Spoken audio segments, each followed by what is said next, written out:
Quando um pastor renomado fala alguma coisa, devemos simplesmente aceitar ou devemos abrir a Bíblia e conferir? Você aconselha isso para os cristãos? Se tentar entrar na minha casa, meter a faca nos meus filhos da minha esposa, leva bala. O lugar de pregar é na praça, é na igreja.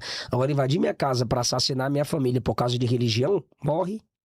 Você acabou de ouvir. Agora eu quero fazer uma coisa. Eu não quero que você simplesmente acredite em mim. Aonde está isso nos ensinamentos de Jesus? Eu não trouxe esse trecho aqui para atacar o pastor. Eu trouxe porque essa afirmação precisa ser examinada à luz das Escrituras. Porque quando alguém fala em nome de Deus, essa fala precisa ser examinada pela palavra de Deus. Então vamos deixar os nomes de lado por alguns minutos. Vamos deixar a fama de lado, vamos deixar a opinião das pessoas de lado. Porque no final das contas, não é a opinião de um pastor que vai determinar aquilo que um cristão deve crer, mas sim a palavra de Deus. Agora que você ouviu a declaração, precisamos começar pela Bíblia. Eu quero começar por uma questão que é muito importante. Uma coisa é proteger uma pessoa de agressão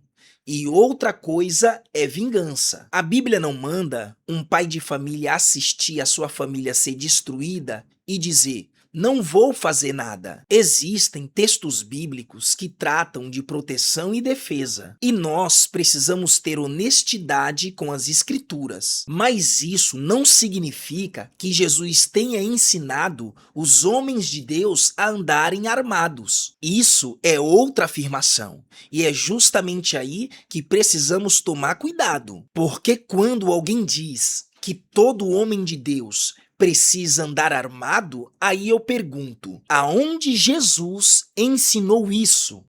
Tu acredita então que o cristão deve estar armado para se defender, Claro. seja de bandido ou seja de radicais religiosos? Claro. Ixi, tem pastor na África aí, irmão, que a igreja, os crentes tudo armado. Quando o muçulmano vem de longe, o que é que você quer? Tome.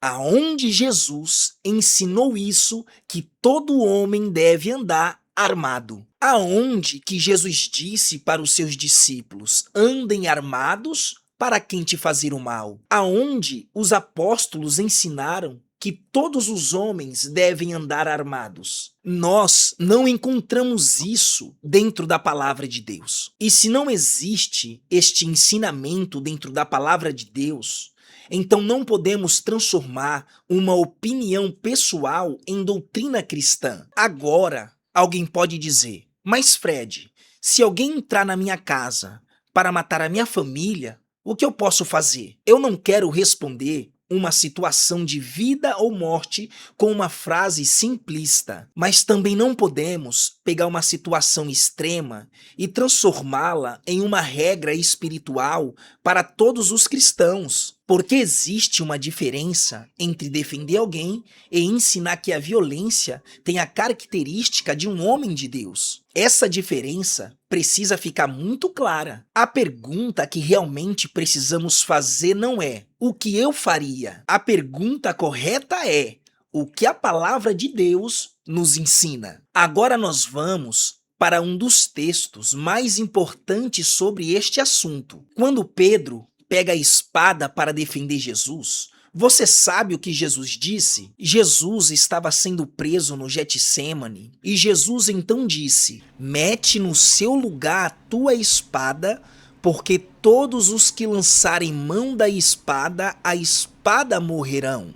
Agora, vamos prestar atenção no contexto. Jesus estava sendo preso e Pedro viu toda aquela situação e reagiu. Ele puxou a espada e feriu um servo do sumo sacerdote. Pedro realmente estava tentando ajudar Jesus, mas Jesus não aprovou aquela reação e Jesus disse: mete no seu lugar a sua espada. Isso precisa nos fazer pensar. Pedro, ele tinha uma espada e naquele momento Pedro estava diante de uma situação real. Pedro estava diante de homens que vieram prender Jesus. E mesmo assim, Jesus não permitiu que Pedro transformasse aquela espada em instrumento para a violência. Agora, a pergunta que devemos fazer é por que Jesus não deixou Pedro usar a espada? A resposta é simples. É porque o reino de Cristo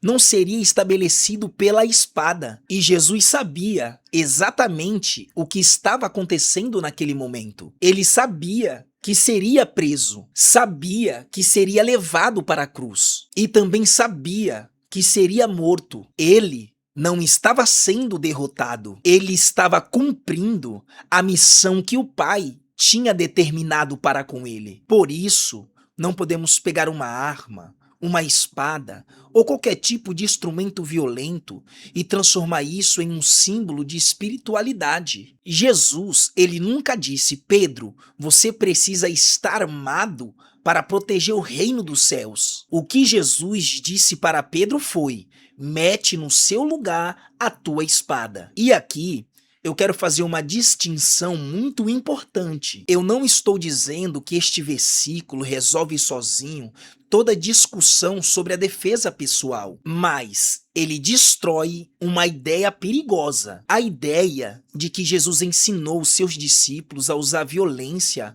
como princípio da vida cristã. E isso não está nos ensinamentos de Jesus Cristo. E se alguém afirmar que o homem de Deus precisa andar armado, então eu pergunto, aonde que Jesus ensinou isso? Não estou perguntando aonde um homem falou isso. Eu estou perguntando aonde está isso dentro do Evangelho. Porque não podemos transformar a opinião de homem em mandamentos de Deus. E quando Jesus ensinou seus discípulos a responderem ao mal, ele também disse: eu, porém, vos digo, amai os vossos inimigos, bendizei os que vos maldizem, fazei bem aos que vos odeiam e orai pelos que vos maltratam e vos perseguem.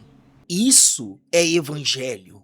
Isso é ensinamento de Jesus Cristo. É justamente aqui que a nossa conversa começa a ficar séria. Porque agora precisamos perguntar: o cristão, ele pode defender a sua família sem transformar a defesa em vingança? Essa pergunta vamos responder pela Bíblia. Agora, vamos lá para Romanos 12. A ninguém torneis mal por mal.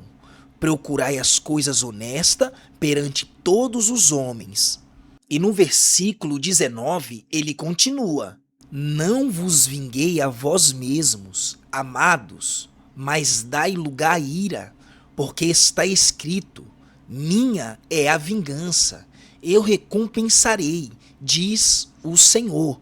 Pare e pense, a Bíblia não diz que o mal não existe. A Bíblia não está dizendo que precisamos ser indiferentes diante das injustiças. O que a Bíblia está dizendo é simples: não transforme você mesmo um instrumento de vingança, porque existe uma diferença enorme de você defender alguém de agressão e depois desejar vingança contra ela. E isso é preciso ser dito claramente. Se alguém entrar na sua casa para destruir a sua família, isso é uma situação gravíssima. Mas não podemos pegar uma situação extrema e usar como justificativa para ensinar um cristão a andar e viver armado. Porque o apóstolo Paulo, ele vai dizer: não vos vingueis a vós mesmos. E depois ele vai dizer: se teu inimigo tiver fome, dá-lhe de comer.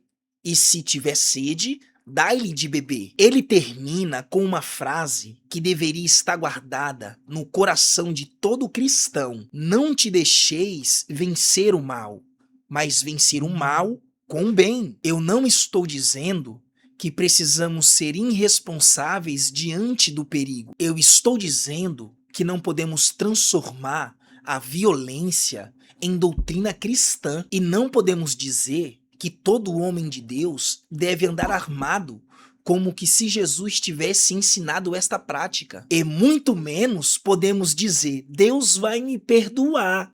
E Deus perdoa se acaso... Perdoa, eu não blasfemei contra o Espírito Santo? Tu acredita, então, que o cristão deve estar armado para se defender, Claro. seja de bandido ou seja de radicais religiosos? Claro. Tome muito cuidado. A graça de Deus não é autorização para eu e você pecar. Se você possui uma arma, essa é uma responsabilidade séria. Isso vai precisar ser tratado com muita responsabilidade. E não pegar uma arma e começar a meter bala para tudo que é canto. Precisa ter muita responsabilidade, precisa ser prudente e precisa estar diante da lei. Mas não chame de mandamento de Deus, sendo que a Bíblia não transformou em mandamento. E eu quero terminar fazendo uma pergunta para você. Em quem que você está colocando a sua confiança? Na sua arma? Na sua força ou na sua capacidade de reagir, ou no nosso Senhor e Salvador Jesus Cristo? A nossa segurança final não está em uma arma. A nossa segurança final está nas mãos de Deus. E eu quero encerrar este assunto, esta é minha opinião, com este versículo. Uns confiam em carros e outros em cavalos, mas nós faremos menção do nome do Senhor nosso Deus. Salmo 20, de número 7. Que Deus abençoe a sua vida, a sua família.